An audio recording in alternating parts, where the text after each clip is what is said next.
Sorry, I was messing with my mic. I figured it's better doing that way instead of doing the little awkward, like, hi, welcome to the show. And today I have Faustino Avila. So I figured to start recording and just as natural as. All right, because I was going to say, you probably get a lot of feedback on my mic. Me messing with it. I didn't know we were recording. Well, anyways, thank you for listening. This is episode 3. And you're here with me is Faustino. So, hey, thanks for being on this week. Absolutely. Had quite the interesting morning today. We had a very interesting morning. Playing backyard mechanics. YouTube mechanics, man.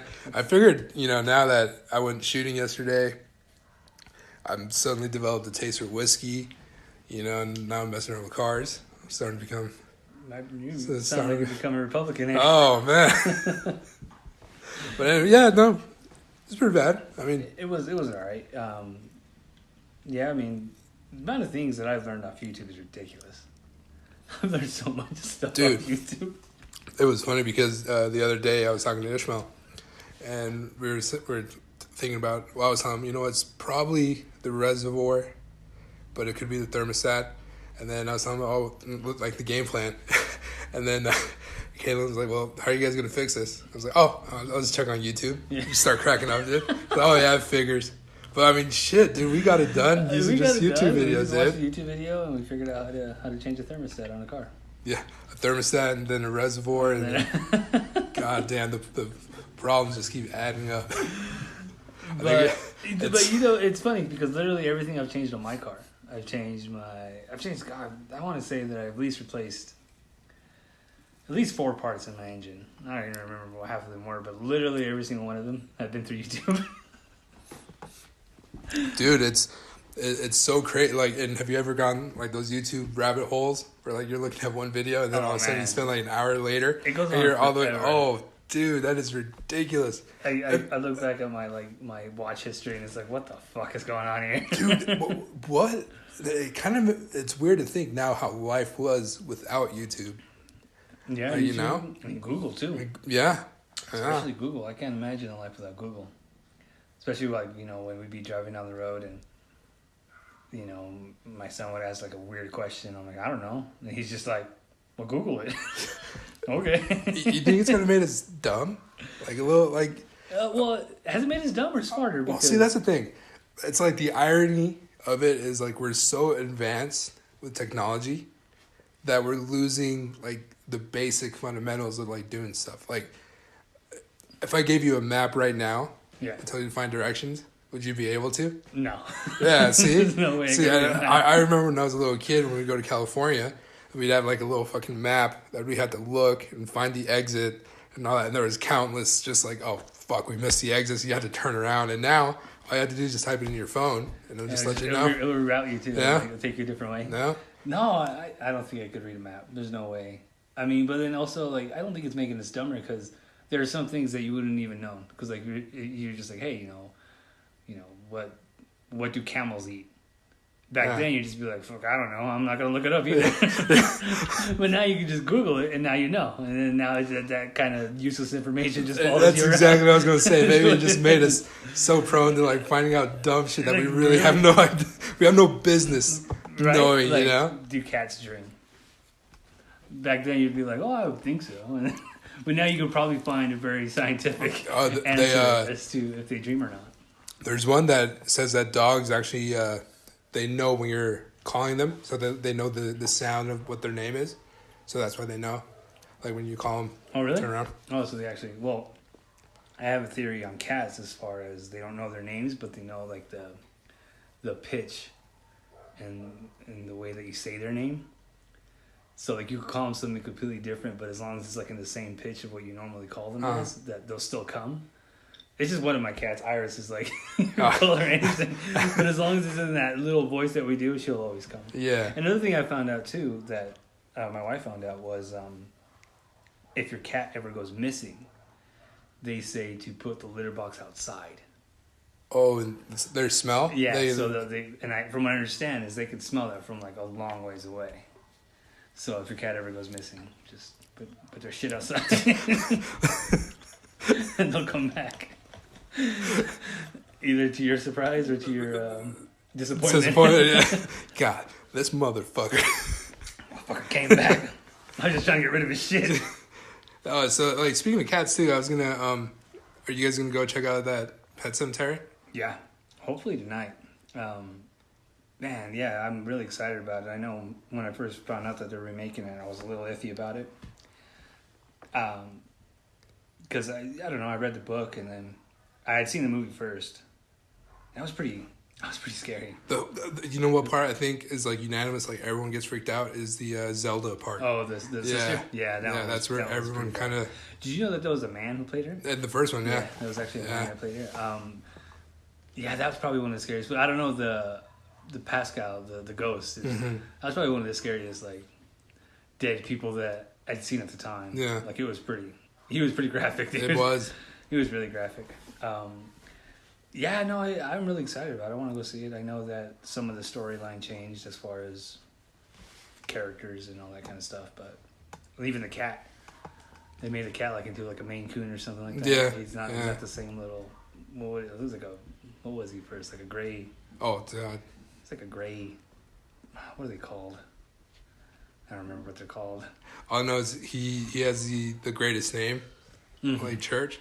And I kick myself now because when we got Onyx, he has a like a little cross-shaped like imprint on his chest, and I wanted to name him Priest. I was like, oh, Priest would be a really cool name. And then my sister just settled with Onyx, and now looking back, I was like, shit, I could have called him Church. Church, you know, that would have been badass. You know what the cat's name for real though? Isn't it Winston? Yeah, Winston Churchill. Yeah. No, yeah. So I'm excited about it. I want to go watch it. I know that it's gotten good reviews. God, you know, it seems like they're redoing everything Stephen King now. Yeah, that's what I was going to say. Because knowing that you're a really, really big Stephen King fan, this resurgence in a lot of like King stuff. Like I know it kind of started with It. Yeah. There's a lot of hype around It because and it's usually the older movies. So it like the first one was like 1990, and Pet Sematary was like the early 90s. They brought it back. Yeah. So they're in a way they're remakes. Yeah. But it's getting more people intrigued into King's work. Yeah, and you know, it sucks because I think now, like back then when people tried to make a Stephen King movie, it was just so hard to do just because it was, you know, I think now like even writers now are even more advanced and obviously, you know, effects and everything like that is what you can do. And there was just some Stephen King movies that were back then that were just like, man, they were so bad. But I think now, I think you can do a lot. You can remake a lot of them. I think as iconic as The Shining was, I think they remade it too, didn't they? They did. They did, right? It was Sci-Fi. Was it Sci-Fi? Sci-Fi remade it. Like I think they could redo that one, and I think that one could be really, really, really good if they got the right director, the right writer. Also, The Stand, because I think The Stand too was a miniseries. I think on like, I want to say ABC or something, but that was a miniseries. But I think they could definitely redo that one. I think that's up to date. His largest novel, The Stand. Not counting the Dark Tower series. No, that's a series. But I'm talking just one novel, and it just starts and ends with one. I think the Stand is one of the longest ones. Probably the longest one. Well, no. And then Under the Dome. Yeah. And they made a show about that. That was on Hulu, wasn't it? No. Was it on Hulu? Well, which one they did? The one about JFK. Oh, the 11/22/63 was that one. That was on Hulu. Yeah. That one was with Franco. That one was really good, actually. That one was actually really good. I read the book on that one too. That was a pretty long book. If you're interested in anything JFK, that was actually really good, really informative too. I know he did a lot of research for that book, like a lot of research. They're really bringing back a lot of his movies. I mean, obviously, The Mist prior to it was probably one of the films that were probably one of the best. Which the book never really, it ended kind of. Well, the movie ended on a very the movie ended dark very, very, very dark note. Yeah. But the book too. I mean, you really don't. I mean, it's not even a book. It's like a short novella. I think it was. It's not really a full novel, but it ends kind of like abrupt too. You don't really you don't really know what happens to the characters, which is probably where they got their. I don't know where Derek Val got the idea to end the way that they did on the Mist, but. Well, I know a lot. There's some movies that people don't even know, or books for that matter, that they don't know Stephen King wrote. Like The Green Mile is one that a lot of people know Stephen King did it. Yeah. Shawshank Redemption is probably the biggest one. Stand By Me, which was originally The Body. Yeah, The Body. Yeah, and then they made it to Stand By Me. Stand By Me, yeah, The Body. He really just like he loves that 50s. Yeah. You know, and he also has a lot of cool short stories. A lot of short stories that are actually really cool. They're doing a short story. Oh, that 1922. Oh yeah. On Netflix. Mm-hmm. That one. That was actually really good on Netflix. I reading the short story too. Actually, in the short story, the I can spoil alert if you haven't seen 1922. The son and the daughter run away and they're robbing banks, and they're actually killed outside of Wells, Nevada.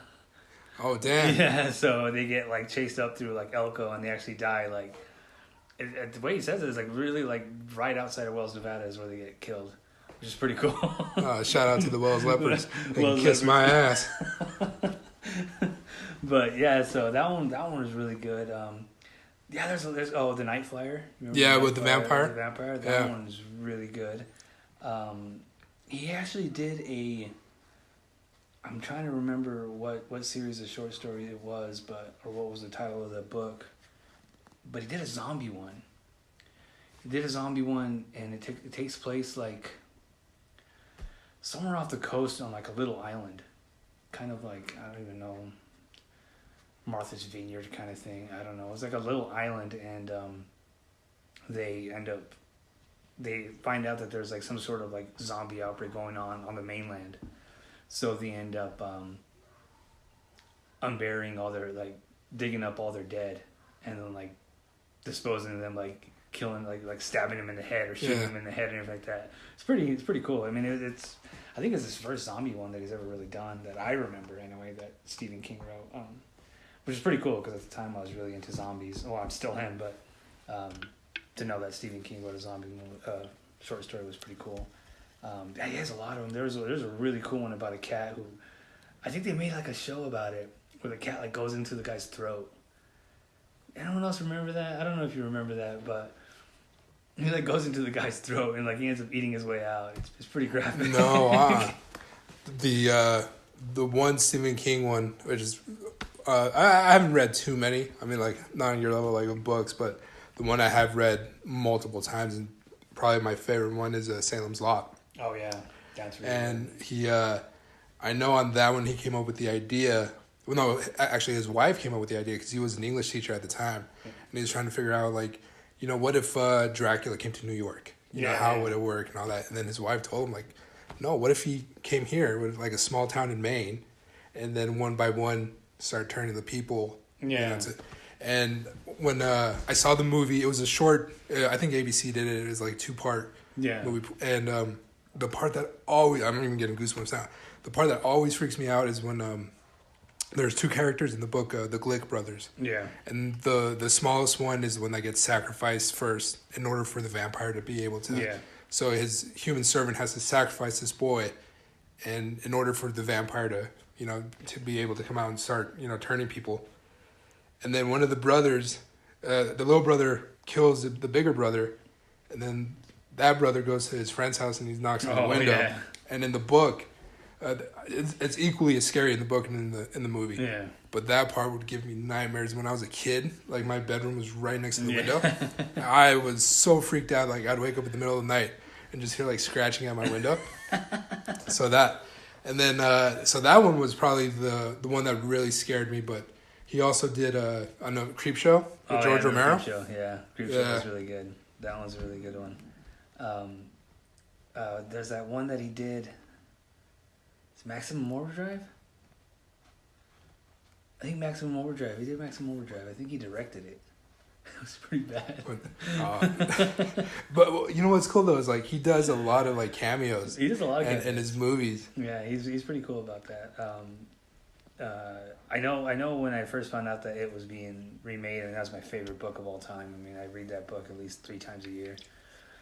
This last year I didn't get that. I think I read it like twice last year, but when I found out they were making it, man, I was so excited. And then when I found out that they had originally gave it to what do they call it? The brothers who do Stranger Things.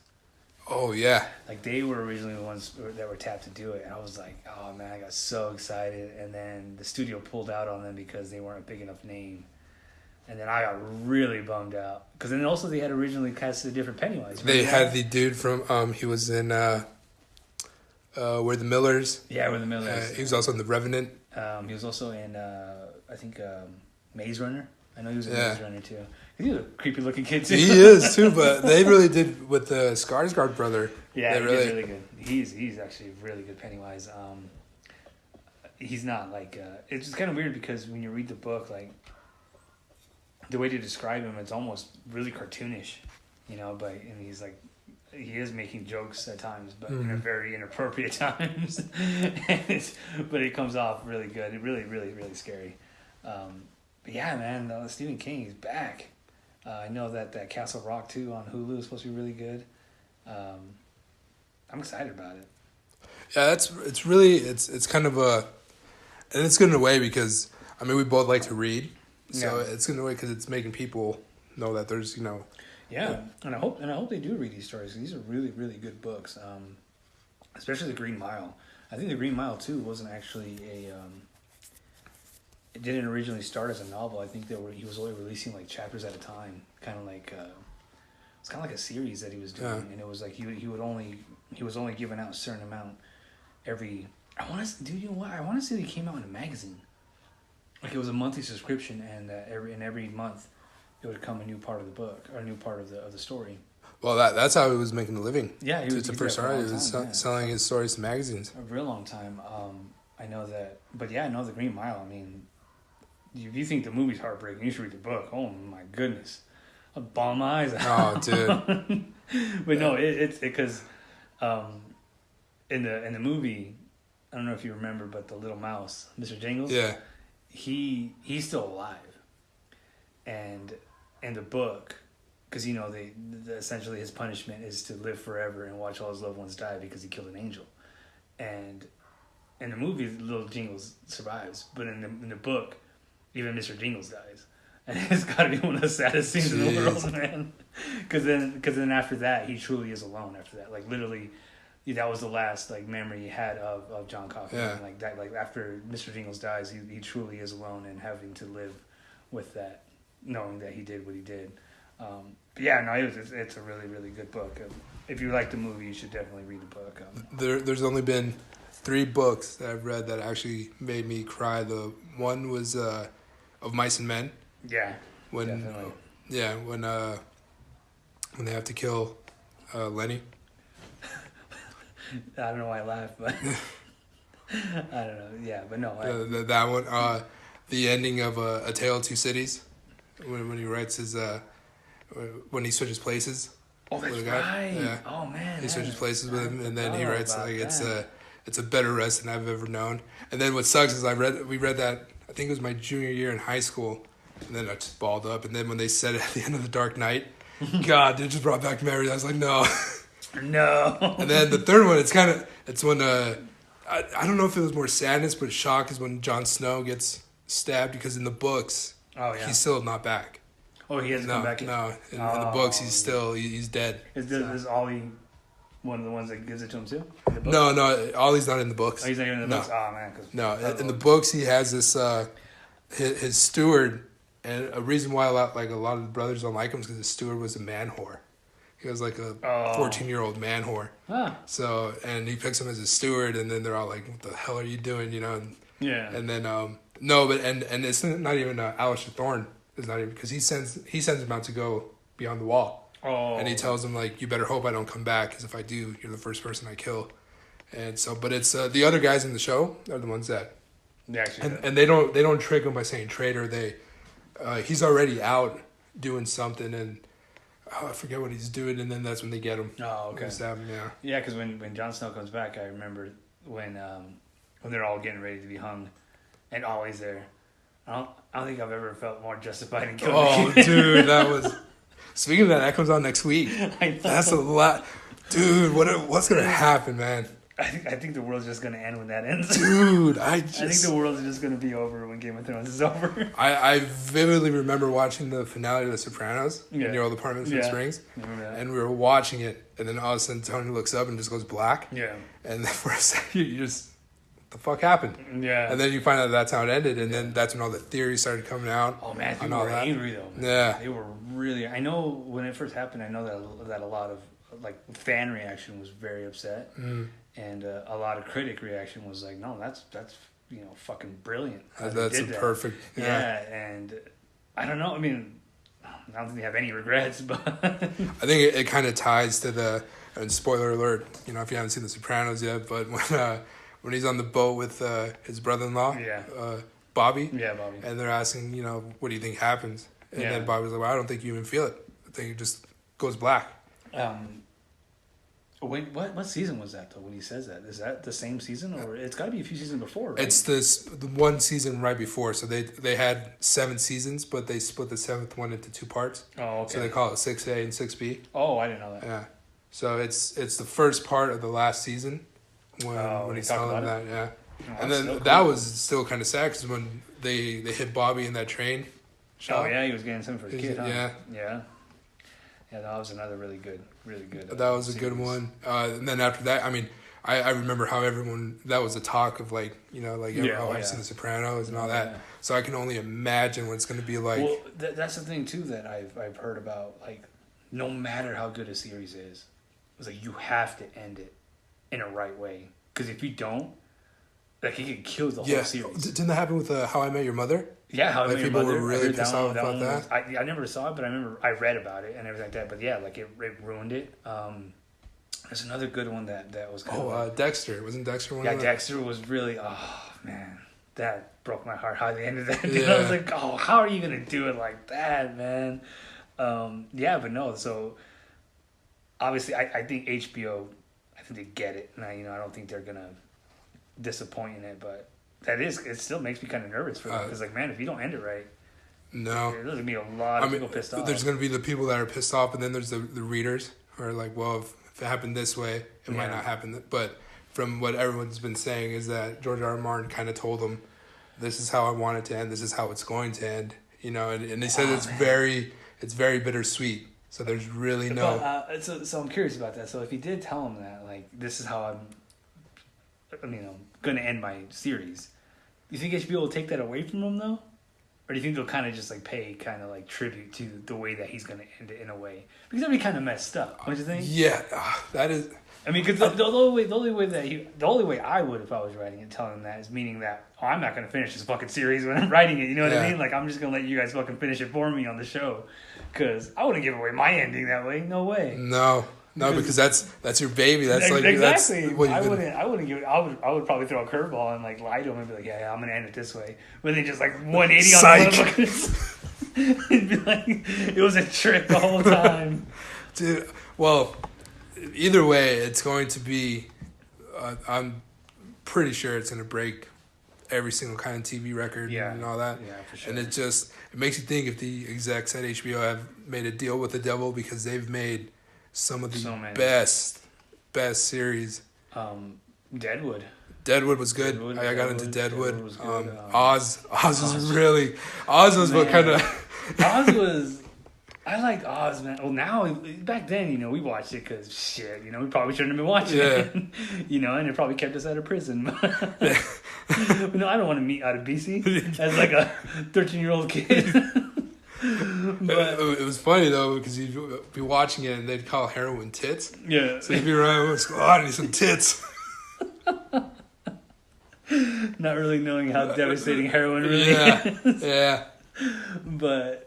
yeah, no, that one was Oz was, man. Yeah, it was like I look at it now as an adult, and I'm like, man, no, this is pretty closest to what pen life really is. State penitentiary and how bad it really can get. And how deep you can get into that kind of shit. But no, yeah, HBO definitely made a deal with the devil. That's what Oz was kind of what started a lot of the characters from Law and Order too. Oh yeah, and then, quite a bit of people. B.D. Wong. Oh yeah. I forget who he is in SVU. He's the psychiatrist, right? The doctor. Yeah, FBI psychiatrist, something like that. They had Olivia's first partner. What's his name? He's in the Mayhem commercials now. I just know him. His first partner. Her first partner. Yeah, that's right. He's the one that. Does he get breast cancer? So, in Oz. Yeah, he does. He does. Yeah. Yeah. What was it? O'Banion. No. O'Banion's from Boardwalk. He has some Irish nickname. Yeah, some nickname. But yeah, no, there's him. And then he had his brother who was kind of slow. Yeah. Too. That's right. He had like long hair. Yeah. And then he was in Good Will Hunting. He was the one that Matt Damon tells me he likes them apples and shit, dude. Yeah, I remember him. And then obviously Elliot was on there too. What the hell's his name? I can't remember his name now for the life of me. Stabler in the show, right? Yeah. Texas Stabler. Is it Stabler? Yeah, Elliot Stabler. What's that girl's name? Mariska Hargitay. Yeah. I didn't write that joke. I think Chelsea Handler wrote that joke. I remember hearing it. This guy stinks. That one started a lot of because it was HBO's first jump into all that, and then I know there was a series on CNN where they did the 2000s, and they kind of cut a little bit like the late 90s. I remember. Yeah, actually, that's where I watched a lot of the Sopranos stuff. Mm-hmm. Where as far as the critics loved it, but the audiences hated it. I know, but HBO, man, they got it together, and then even after Game of Thrones ends, I mean, they're gonna do some sort of spinoff from what they've been saying. Yeah, it's gonna be from now we get all nerdy, but it's gonna be the Age of Heroes. So it's gonna talk about how a lot of these families start. So like the Lannister family descends from Lan the Clever. So they're gonna talk about how he was able to trick the Casterlys, and then that's how they got Casterly Rock. No one wants to know about that shit. We want to know about the fucking rebellion, man. That's what everyone wants to see. That's it. Yeah, but George R. R. Martin said that it would be kind of rehashing Game of Thrones. Yeah, I guess it would be because you already know the whole story. And all that, it would be rehashing it and all that. This is going to be more focused on. It's going to be more focused on the magic part of all that. Okay, I see. Isn't the Naomi Watts, right? Yeah. Watts is one of them. Yeah, it was going to be pretty cool. They have her, and then they have the. I want to say. I think she was in the last season, and she might be in it again. I'm not completely sure, but the mom from the Babadook. I've never seen it. You've never seen the Babadook? I've never seen Babadook. Oh Jesus, dude! The only thing when I hear Babadook, the only thing that ever really pops into my head is that SNL skit. Have you ever seen that? When they're talking about those immigrants coming up to the border from Mexico, and they're all like, they have ISIS, they have 5 Babadooks, they have the boogeyman, the Llorona. We don't want him coming over to our country. Listen here. God damn, dude. But yeah, no, I've never seen Babadook. I should though. I should have. I hear it's really good. It's really good. It's more of those psychological kind of thrillers, but it's still pretty scary. She's I don't quote me on this. I'm not 100% sure, but I think she's in talks to be in the prequel, which of course is probably gonna. I mean, it's gonna make a lot of money either way, and I bet HBO is banking on that too. I mean, they gotta fill the hole, right? Yeah, and that won't be out for a couple of years. I don't see anything that can really. Didn't the writers of Game of Thrones right now wanted to do that Confederate one, the State of Confederacy? Oh yeah, where the South won. Where the South won and slavery still existed. Oh Jesus! But you know what? It's, all right, granted, it was a very bad idea, but it worked with the other one. What was the other one? The Man in the Tower. Man in the High Tower. Oh, Man in the High Tower. Where Germany won. Where Germany won. Germany won, and how isn't half of the country owned by Japan or something? The western part of the United States. Part, and the other part is by Germany. Mm-hmm. Work with them. Yeah, but see that. Yeah, I mean, it is really comparing two evils, so you really can't justify one or the other. Yeah. You're like, you know, Well, but I know. I thought I read somewhere, some writer or something that was saying how like, well, they can do that because, you know, Jews are no longer locked up in concentration camps or anything like that. You know, they're free people now, and how African Americans are still kind of essentially slaves to the justice system. Well, it's trippy to think about, but there's been slavery longer since the United States has been formed. We've been formed more time as a slave country than a free country. Oh, really? So we've been more years as a country with slaves than we have without. Oh, so I think that's probably still. That's probably still really.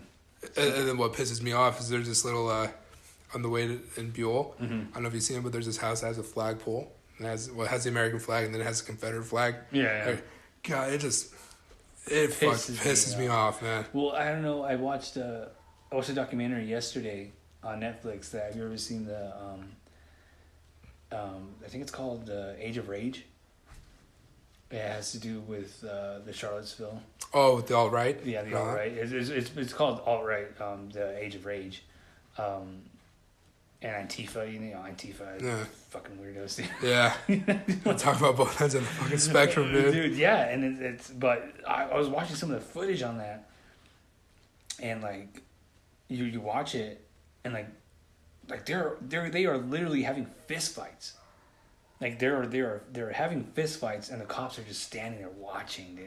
Just not even like. Yeah. They don't even move, dude. It's fucking insane. And there's this guy, and he has like a cell phone, and he's screaming at the cops, and he's like, "Why are you guys doing anything?" And they're like essentially just ignoring him. They're not doing anything. And then I think later on, it came to find out that the cops were actually ordered to let their certain amount of violence escalate before they actually stepped in, which is insane. What is a certain amount of violence, though? Jesus Christ! No, you watch it. Like I recommend everyone to watch it.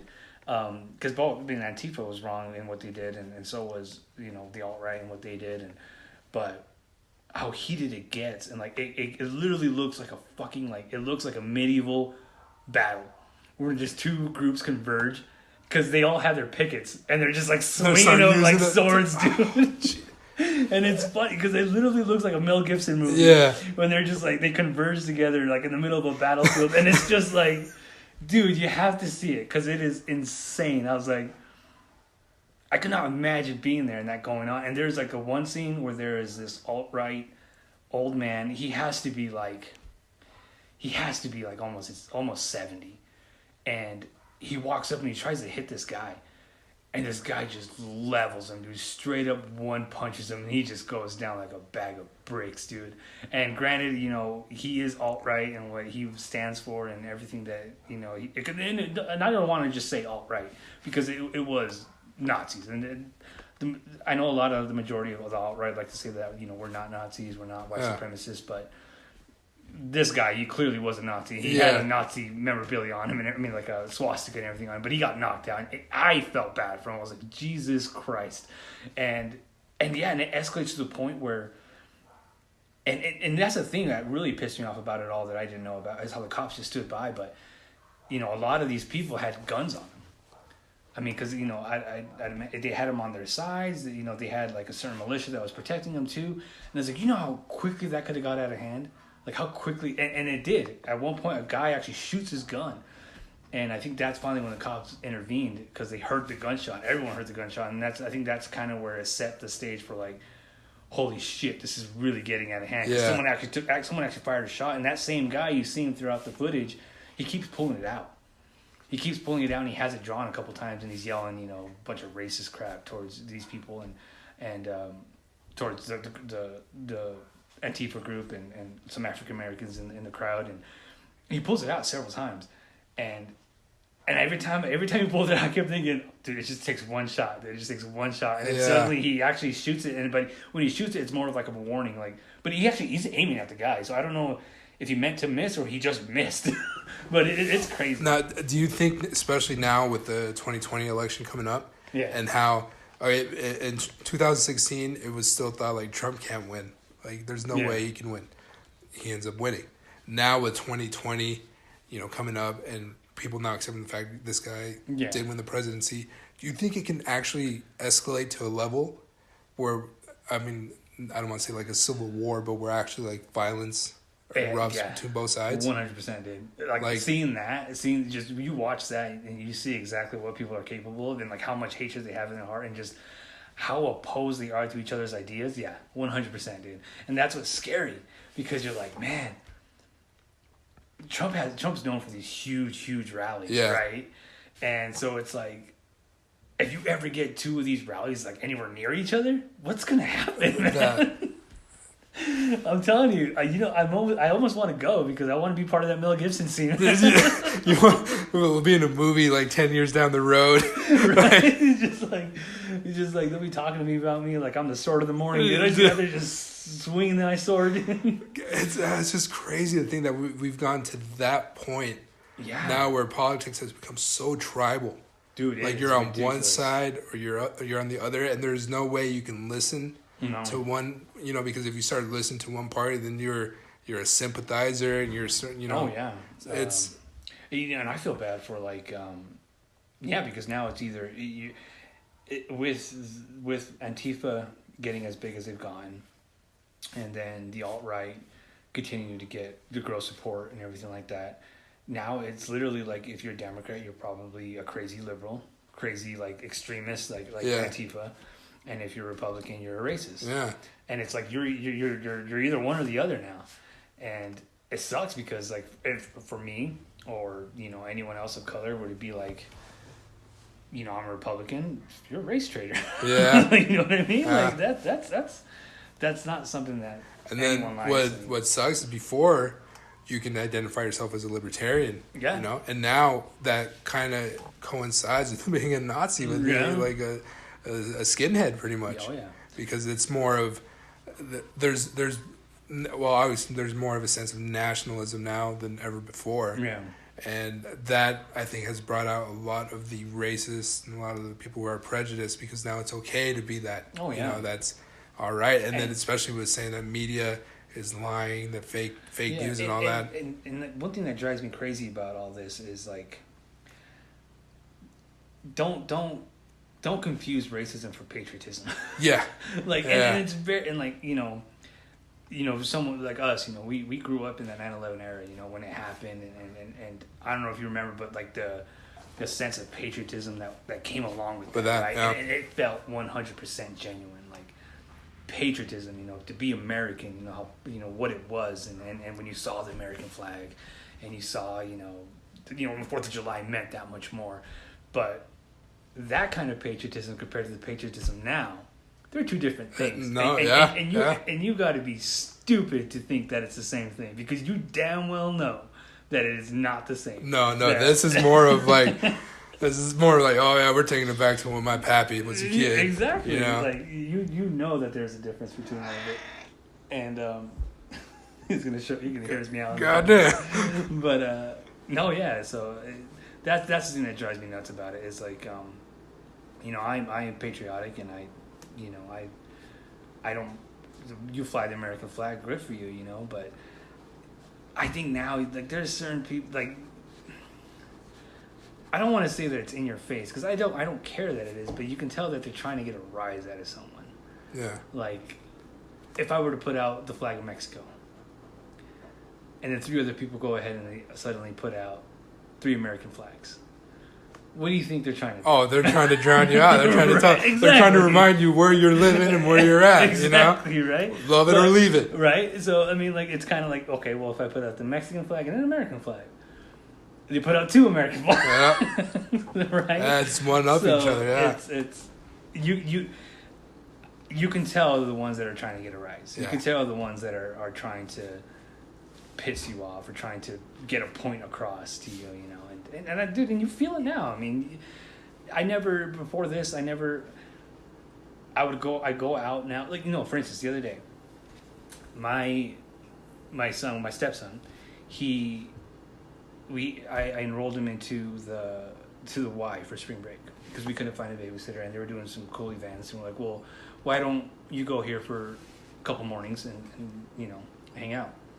And I dropped him off I went to go pick him up. They wouldn't let me pick him up. Yeah, they wouldn't let me pick him up. They had to go back. The lady was like, "Oh, I gotta go back and let me see your ID. I gotta go get all this paperwork and everything like that." And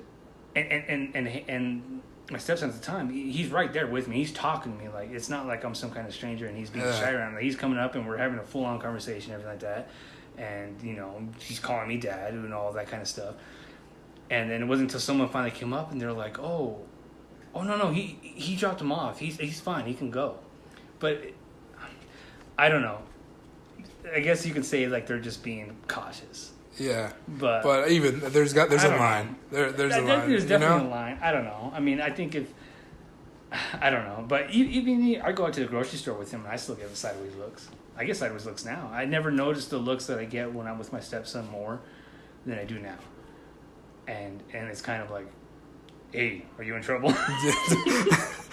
Do you know this man?" It's crazy. It's just, but. I'm not knocking any. I mean, I'm not knocking Idaho or anything like that. I mean, I'm sure it's like that everywhere, and maybe I'm just paranoid. Maybe my old age has got me paranoid. I don't know. No, it's definitely it's definitely visible a lot now. It's more just because people aren't afraid to let it be known now. Oh yeah. Before, when we were living in a civilized fucking, when our president didn't tweet at 4 a.m. Yeah. It was not like. You could lose your job if you let your fucking racist beliefs be known. Yeah. You can, So I was gonna ask you that. So, how do you feel about like doxing? Right. So like, how do you feel about if I find out that you are a white supremacist, that I find out all your information, and I give the whole public your real name because people deserve to know that you are a white supremacist. How do you feel about that? Do I have a violent record? No. I mean, you're just a supporter of a group, such as a white supremacist group. When it boils down to, white supremacy will use any kind of means to prove their point, and if that ties it, if you're tied to a group that's been known to be violent and all that, then yeah, it should be out. People should know who you are. You should know who you are, and that goes with any group. If there's like an MS-13 guy who's still an active gang banger, which is kind of weird why he'd still be working, but say he is, that, and that should be known, and then because there's no place for that. You're okay with people like finding out their information, putting it online? I want to say because I absolutely don't stand for any of their beliefs. Yeah. But at the same time, it's kind of that thing where it's like, say it with the same energy, man. Like, don't, you know what I mean? Yeah. If you're gonna be saying it, say it. You know what I mean? Like, if you're gonna be supporting white supremacy and you're gonna be a racist bigot like that, put your face in front of it. Don't hide behind like a, behind that security thing, where behind. What a lot of them do is they hide behind that First Amendment. Oh yeah. Like my freedom of speech and all that, but if your freedom of speech is starting to barge into other people's like safety or fear of their well-being, then no, you should. And I feel the same way. Like that's what Antifa is known for, is doxing. And like finding out these individuals' names because they try to be as anonymous as they can. White supremacists, because they have jobs and all this kind of stuff where they don't want to get fired and anything like that. So Antifa's going in and they're trying to get all their information. Well, you know what? If sex offenders have to be put on the list and all that, and people know who they are and what they've done, if you're a white supremacist, if you're any kind of race mongering, put your race, then people should know. People should know, right? People should know that. I kind of feel the same way. Yeah, because there's no hiding it. What am I going to be safe going to work with a guy who hates worse with the guy who hates mixed breeds? Because my dad's white and my mom's Mexican, and they look at me like an abomination. Right. And what's going to stop him from being like, what? Yeah. Shooting me dead. Fuck that. Yeah. No. Yeah. I thought a few times, like I was like. And it should be the same way too, though, because Antifa tries to be as anonymous as possible too. They don't like people knowing who they are, and they wear masks just like the KKK wears hoods. Yeah. But it should be the same with them. I think they should be. If they get doxxed as well as these other guys, they can't complain. It's a crazy time we're really living in right now, and it's going to be looked at 10, 15 years down the road from now as like a turning point in how America is, because relatively we're still a very young country, Yeah. very young. So, and the way I kind of look at it, it's we're in our teenage years where we think we know better and all that, but and maybe not the country as a whole. It's just how it's gone to that point, you know. Yeah, I and agree. I mean, like last week, you know, with Nipsey Hussle getting murdered Yeah. outside his store, dude, and he was doing good things for his community. And then, you know, and I mean, I'm not saying that like Charlemagne the God is, you know, Martin Luther King over here, but some of the stuff that he was saying after it happened was very, I don't know, it was really how he was saying, you know, how we have to stop doing this to ourselves, you know, like, you know, all this color, you know, whether it's black on black crime or, you know, brown on brown or whatever it is, you know, we have to stop doing it to ourselves. Like, you know, we shouldn't fear the people we look like. yeah, Like, that should be the last fear we have, you know, and that's what happened to him, right? He just went back into his own, he thought he was in his, I guess he would say, quote unquote, hood, or his home, you know, and thought he was safe, and he wasn't. well, from what everyone's been saying, and I mean, it shows he was doing so much good for his community. You know, he was being, very few rappers out now don't do what he was doing. Yeah, he was putting wasn't back he, into his community. Wasn't he going to meet with, like, the LAPD? The LAPD, yeah. To, like, talk about, I don't know, what it was, gang relations or something like that? Which is really, really, really, really cool of him. But, yeah, man, it's that's sad, dude. Like, it's really sad, especially someone who comes up as hard as he does, as hard as they did, you know, and getting out of it, and then, you know, falling right back into it. Well, I mean, I'm not saying we fell right back into it, but I mean, it catches up to you. Well, it's easy for, you know, you're growing up in a tough environment and you make it. It's easy for people to not go back and just stay as far away as from where they came from, you know. But he went back. He's like a man of his word. He went back and he started helping out his community. He was doing, you know, a lot of good for his community. So it kind of begs the thing is, especially in rap, is art imitating life or is life imitating art when it comes to that? Because, I mean, well, nowadays rap is so diluted with like SoundCloud rappers and all that, and you have Tekashi 6ix9ine just turning rat, dude, just snitching on everyone, you know. So is art guiding the way, or is life getting in the way of that? You know. I don't know, man. Probably both.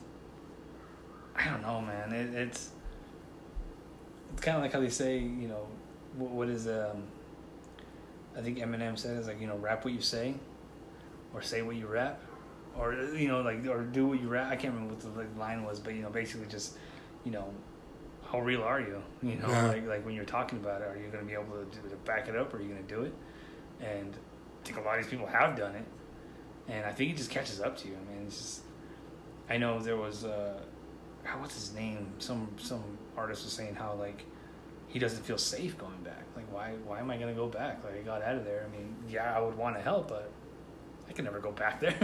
Yeah, there's people getting robbed for their chains and all that. Back to that, you know. And I mean, that's like what Ice Cube got out of it, and he started making all those family movies, and people were like, "Yo, man, what happened?" He's like, "I already love that, man. I don't want to go back to that. You're crazy." Well, I mean, speaking like, because Ice Cube, when they started NWA, that was pretty much the rest of America's glimpse into what gangster rap was, what gangster rap, what it was in living in Compton and Watts, you know, in South Central. Yeah, they brought that out to light, and they weren't afraid to show it. You know, I'm pretty, you've seen the Straight Outta Compton. Yeah. When Eazy-E's bringing all those assault rifles with them. Yeah. And it's like, why do you need them? It's like, well, you know, you never know. Better to have them, not need them. You know. Exactly. So it's because there's differences too. Because like I remember telling you earlier, in rock and metal, usually a lot of they tend not to be. If they tend to kill anyone, it's usually themselves. Yeah. You know, and so are they taking all their pain and putting that into their art, or is their art just a reflection of their pain? You know. Right. Yeah. I don't know. See, and so with that, you know, a lot of musicians, you know, committing suicide and all that. It's like, is music really therapy? Right? Because people say, like, oh, you know, music's my therapy, my form of therapy where I get it all out. But do you really get it all out? You know what I mean? Like, is seeking another form of help going to be better for you than writing it down and performing it? Right? Like, yeah, granted you are getting it out, but are you really getting it out? Yeah. As far as like, are you really working through it the way that you should be? You know, all these artists who have, who have so much pain and they are putting it all into their music, is that necessarily better than seeking help as far as a psychiatrist or, working through it the way that you or I would work through it? I don't know. It's kind of... It's hard. Well, for me, it's hard to say because I lift a lot of weights. And the way I look at it too is, honestly, that's pretty much therapy for me. That's like going, like if I'm feeling like shit or something, that's going in there for like 2-3 hours and just going until I can't anymore. And then physically I feel like I let everything, out. Yeah. See, that I don't know. I mean, that's what's kind of like weird for me because it's like, is that really helping? I mean, because I think what it is, we've always just kind of, people have said stuff like that, right? Where it's like, that's my form of therapy, but is it really? I mean, no, I guess you need, you have to get stuff off your chest you gotta and get your talk mind to right, someone. You Yeah. go to a psychiatrist and talk about all this kind of stuff and problems that you may have. And I don't know, I just look at a lot of musicians who have killed themselves and they're troubled or whatever it may be. And like, all you hear it in their music. So it's like, are you really that surprised? I mean, you heard how hurt they really were in these songs. You know what I mean? Like, and they probably didn't seek the help that they were looking for, and they were just putting it all into their music. Which is, again, I don't know. I'm not a musician. I don't know, but I have to ask the question. Is that enough? Yeah.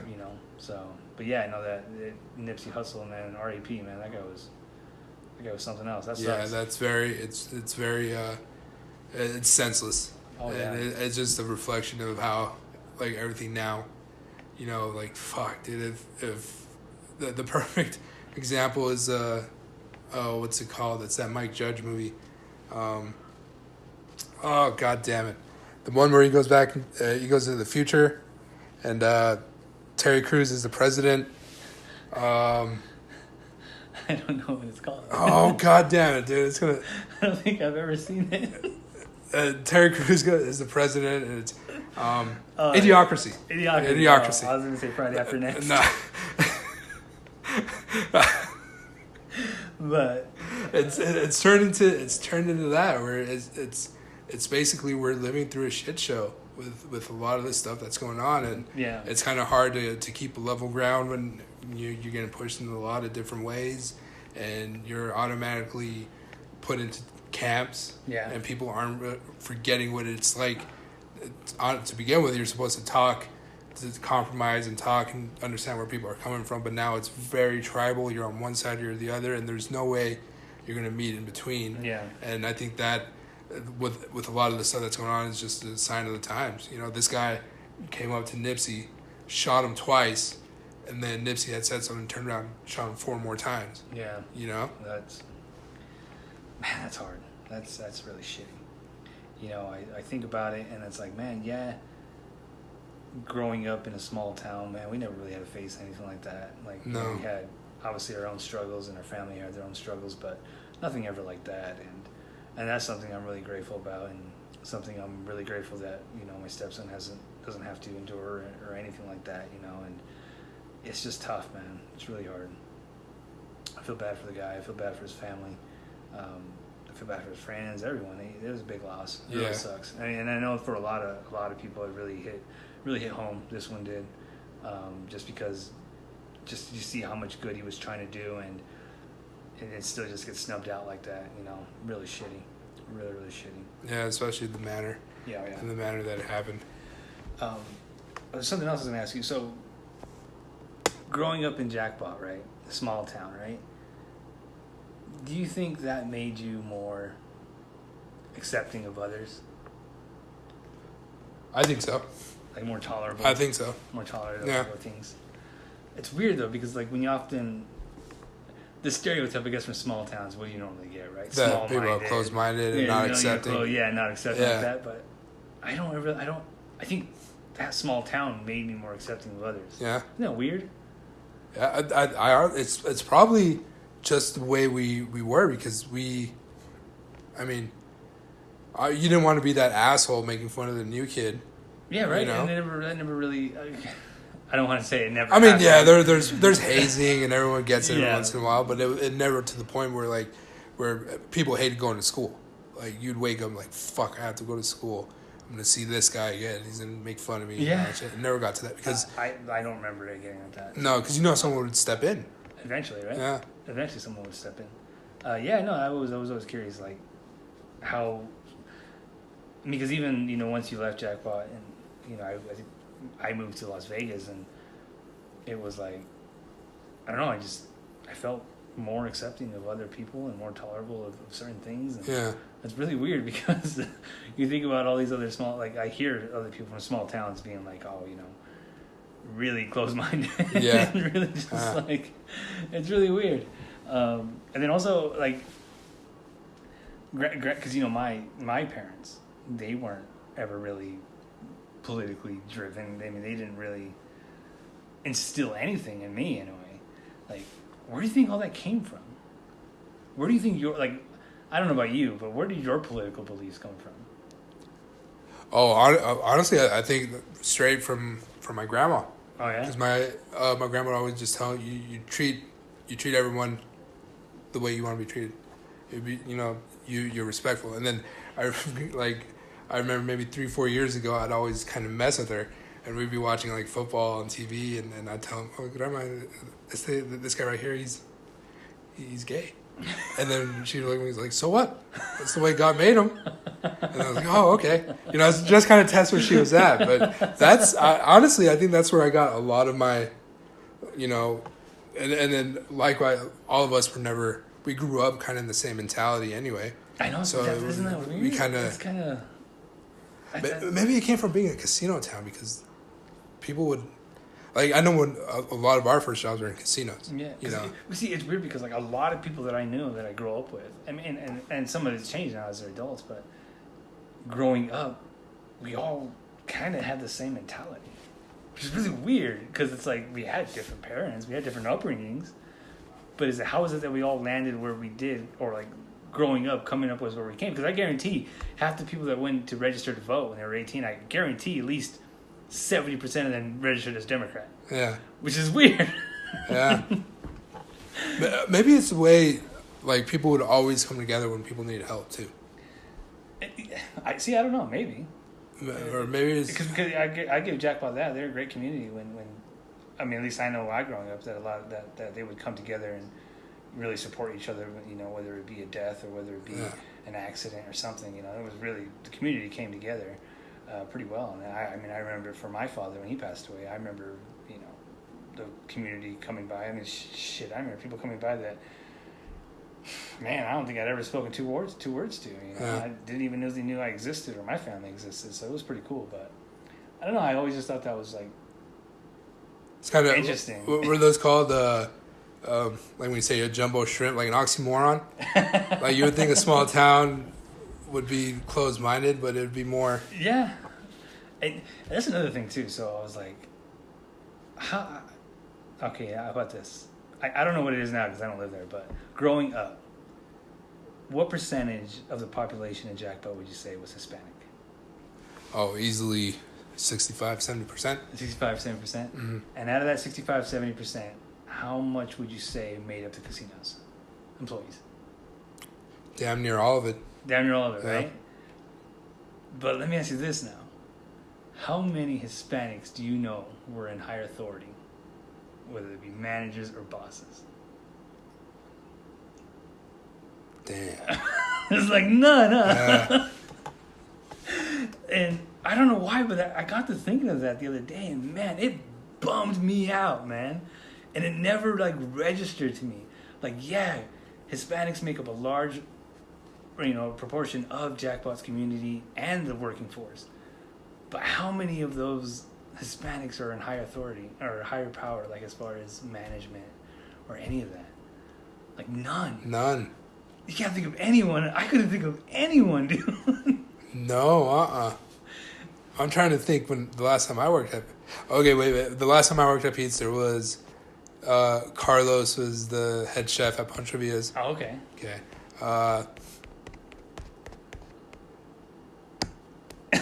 It's Fuck, hard. I'm drawing a blank, dude. It is hard. That is ridiculous. I don't know why, but it really bummed me out, and I don't know what it's like. Oh, now. Carlos Perez was made a manager. Oh, was he? Yeah. Oh, okay.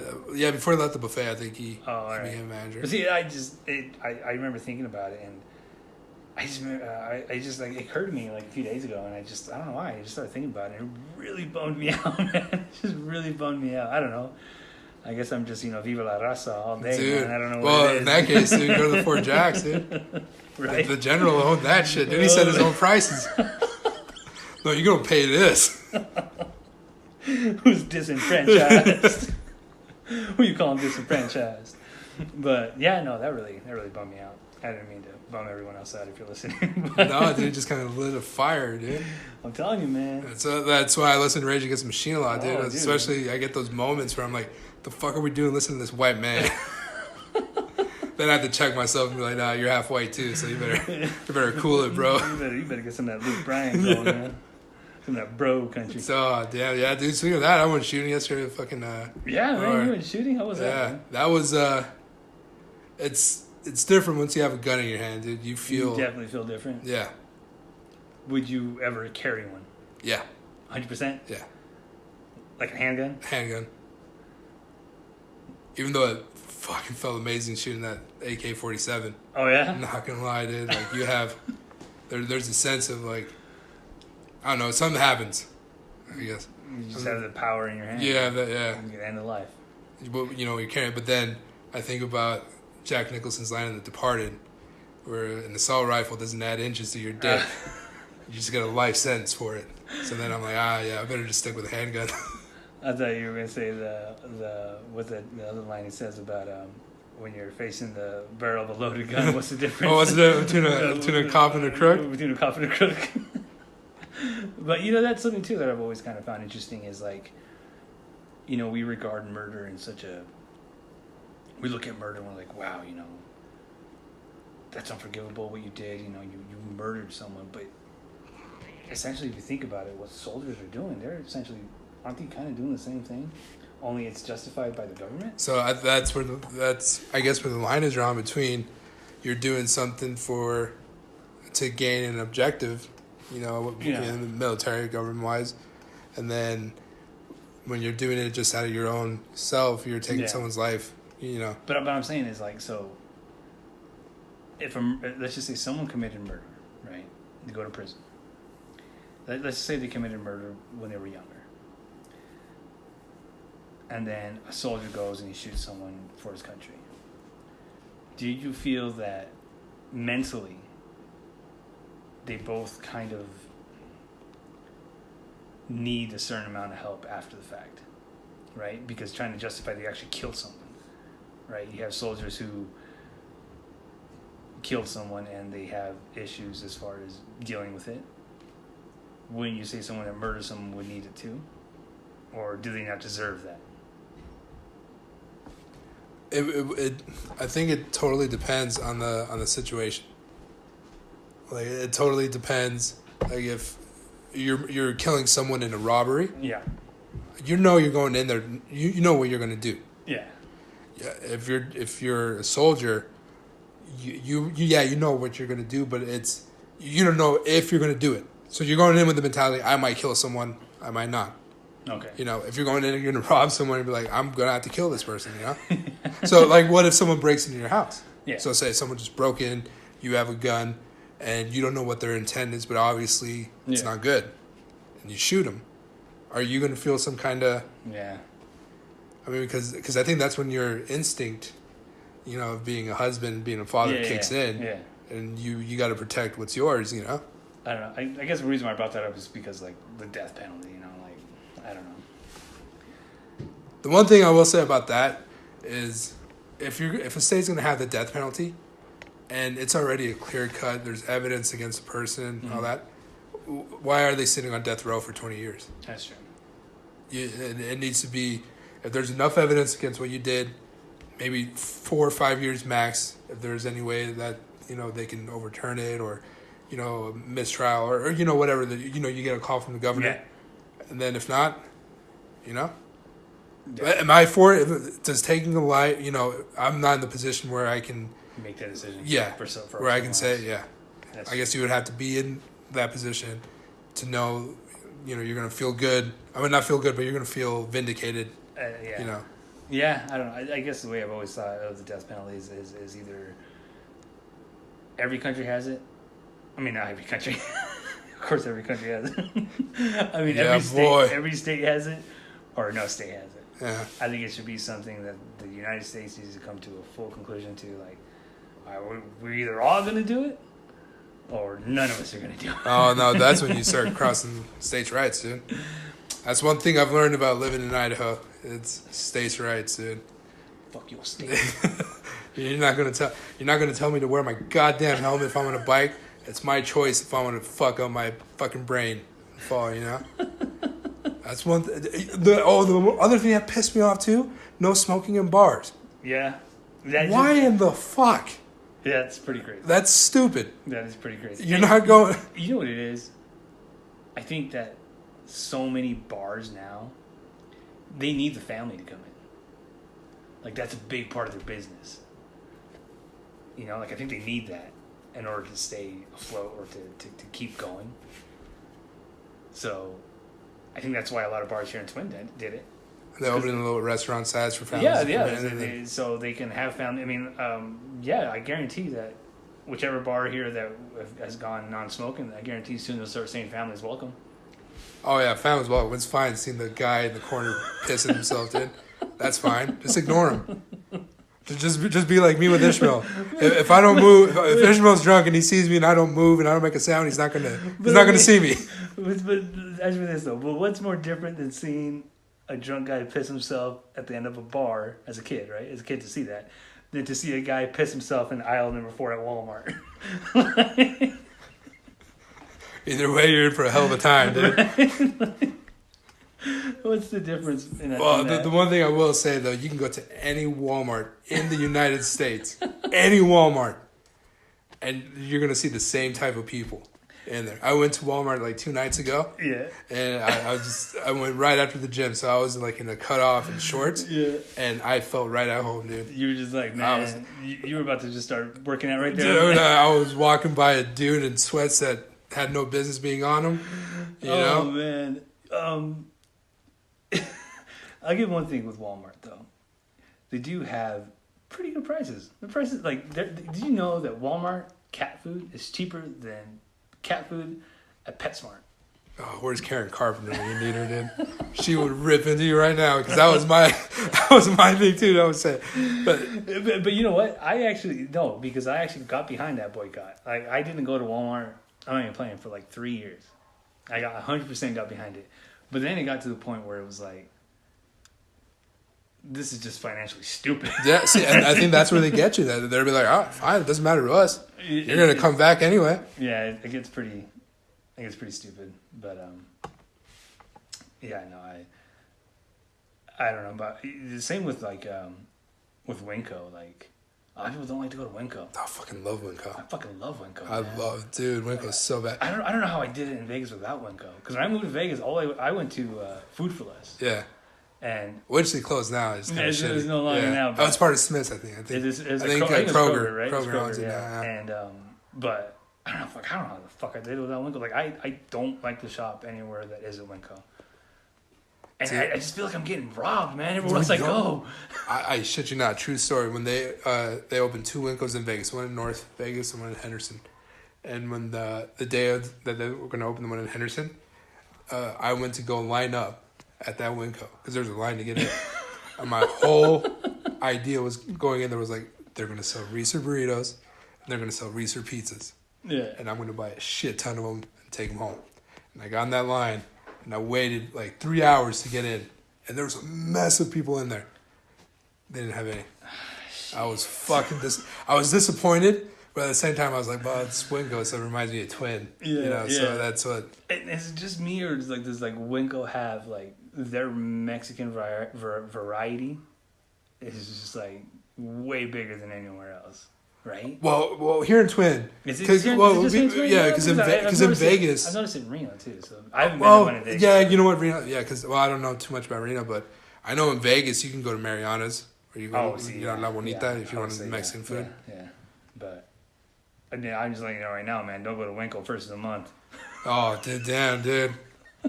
Well, see, I don't know too much because in Henderson there was no Mexicans in Henderson. Oh, really? So you just go, Man. you know, as they say, white is right. So I felt. See, I get away with these jokes because, you know. Oh shit. Well, what do you think? Oh, that was a good one, man. All That right. was good. That was really good. We're testing out a new mic, so if my mic sounds like shit, you know why. We got a lot. You know, this was a very laid back. We got really nerdy on this one. It was We got really pretty good. nerdy. Oh, which is good though. Which is good. Hopefully people listen to it all the way through because I think we're pretty funny. We have a lot of shit to talk about. Yeah. Apparently, Sarah stopped listening to it when I was hyping up Lupe. Coach of the year. Coach of the year. I should have told her, no, Sarah, I just have a learning disability. I stutter. I got stutter. Spit it out, stupid. Hello, my name is Dean. I was wondering if you guys listen to the podcast. Oh, goddamn. All right, well, thank you very much for listening. The podcast will be uploaded on YouTube. It's under In Your House, but I still can't. It comes up as me as my channel, my name. So I still got to figure it out some way. But if you like it, subscribe, give us some likes, give us some comments. Yeah, comments too. PC for PC. Yeah, taking back to the 2004 MySpace days. PC. Nah, I'm saying. All right, cool. All right, so thank you very much. This has been episode 3 of In Your House, and we will see you in 2 weeks. Which now I do have. It took me forever, but I was finally able to schedule Nestor and Carlos, so that'll be episode 4. That's gonna be an episode. That's gonna be one not to miss. So until then, thank you for listening. Adios.